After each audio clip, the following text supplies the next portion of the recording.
दोस्तों बजट 2026 में एक बहुत इम्पॉर्टेंट अपडेट आया है कि आईटीआर फाइलिंग की ड्यू डेट्स को एक्सटेंड कर दिया गया है। आज के वीडियो में हम यही देखने वाले हैं कि कौन सी आईटीआर आप कौन सी डेट तक फाइल कर सकते हैं। बहुत इंपॉर्टेंट वीडियो है, एंड तक ज़रूर देखिएगा और अपनी आईटीआर को समय से फाइल कर दीजिएगा जिससे कि आपको कोई भी लेट फीस ना देनी पड़े। मैं हूँ सी श्वेता सक्सेना, आप देख रहे हैं हमारा चैनल टैक्स सॉल्यूशंस। अगर वीडियो अच्छा लगे, आपको इन्फॉर्मेटिव लगे तो एक लाइक ज़रूर कर दीजिएगा और अगर हमारे चैनल पर पहली बार आए हैं तो सब्सक्राइब कर लीजिएगा।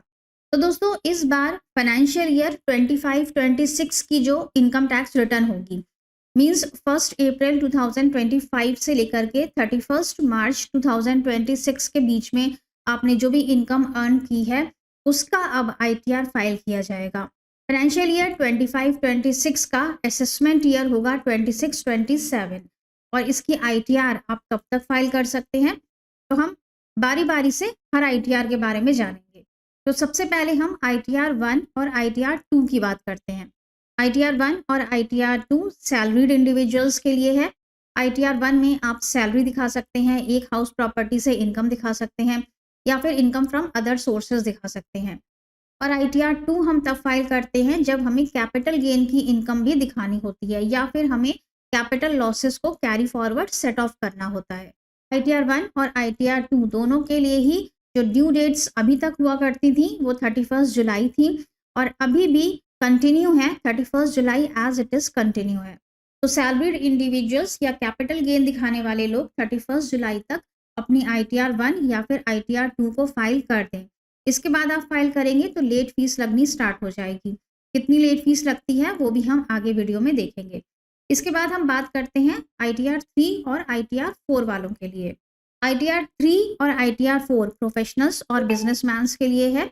अगर आप आईटीआर 3 या फिर आईटीआर 4 फाइल करते हैं लेकिन आप नॉन ऑडिट केस में कवर होते हैं, आपकी ऑडिट नहीं होती है। ऑडिट करवाने के लिए एक टर्नओवर का क्राइटेरिया होता है, अगर उस क्राइटेरिया को आप मैच नहीं कर रहे हैं तो ऑडिट नेसेसरी नहीं होती है। अगर आप आईटीआर 3 और आईटीआर 4 फाइल करते हैं और आप नॉन ऑडिट केस में कवर होते हैं तो आपकी ड्यू डेट को एक्सटेंड किया गया है। 31 अगस्त तक अब आप फाइलिंग कर सकते हैं। पहले ये डेट थी 31 जुलाई तक। तो पहले क्या था कि आईटीआर 1, 2, 3, 4 सभी आईटीआर्स की डेट अगर आप नॉन ऑडिट केस में कवर होते हैं तो 31 जुलाई हुआ करती थी, लेकिन अब बाइफर्केशन कर दिया है कि आईटीआर 1 और आईटीआर 2 आप 31 जुलाई तक फाइल करेंगे और आईटीआर 3 और आईटीआर 4 अगर आप नॉन ऑडिट केस में कवर होते हैं तो आप 31 अगस्त तक फाइल कर सकते हैं। इसके बाद आते हैं ऑडिट केस। ऑडिट केस की अगर आईटीआर है तो फिर वो 31 अक्टूबर तक आप फाइल कर सकते हैं। ये थी हमारी ड्यू डेट्स कि कब तक हम आईटीआर को फाइल कर सकते हैं। लेकिन अगर हम इन ड्यू डेट्स तक अपनी आईटीआर को फाइल नहीं कर पाते हैं तो फिर हमें लेट फीस देनी पड़ती है। ड्यू डेट के बाद भी आईटीआर को फाइल किया जा सकता है लेकिन with late fees. Late fees कितनी लगती है? सेक्शन 234F में लेट फीस के प्रोविजंस दिए गए हैं कि इनकम बेसिक एग्जेम्पशन लिमिट के अंदर आती है, मतलब कि 2.5 लाख रुपए से कम है तो कोई भी लेट फीस नहीं लगती है। लेकिन अगर आपकी इनकम 2.5 लाख और 5 लाख रुपए के बीच में आती है तो 1,000 रुपए की लेट फीस लगती है और अगर आपकी इनकम 5 लाख को क्रॉस कर रही है तो 5,000 रुपए की लेट फीस लगती है। लेट फीस के साथ आप अपनी आईटीआर को फाइल कर सकते हैं, लेकिन कब तक फाइल कर सकते हैं उसकी डेट्स को एक्सटेंड किया गया है। चलिए देखते हैं बिलेटेड और रिवाइज्ड रिटर्न फाइल करने की क्या डेट्स होंगी इस बार। बिलेटेड रिटर्न हम उसे कहते हैं जबकि आपने अपनी ओरिजिनल रिटर्न को ड्यू डेट तक फाइल नहीं किया है। बाद में जब आप फाइल करते हैं तो उस पर लेट फीस लग जाती है, जो हमने अभी देखा सेक्शन 234F के अंदर। पहले आप अपनी बिलेटेड आईटीआर को सिर्फ 31 दिसंबर तक फाइल कर सकते थे।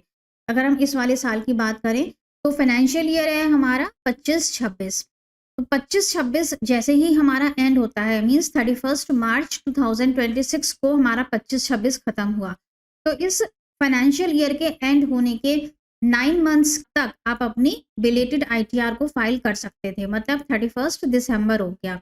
तो इस डेट को अब इन्होंने 3 महीने एक्सटेंड कर दिया है।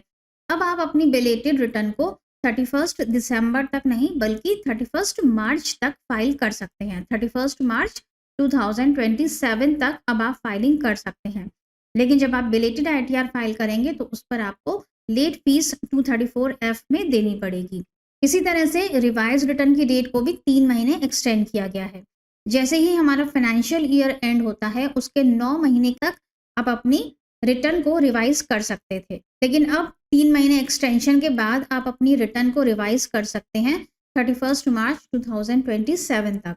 आईटीआर को कितनी बार भी रिवाइज किया जा सकता है, उस पर कोई भी लिमिटेशंस नहीं है और आईटीआर को रिवाइज करने पर कोई भी लेट फीस या पेनल्टी नहीं लगती है, बशर्ते कि आपके टैक्सेस फुल्ली पेड हो।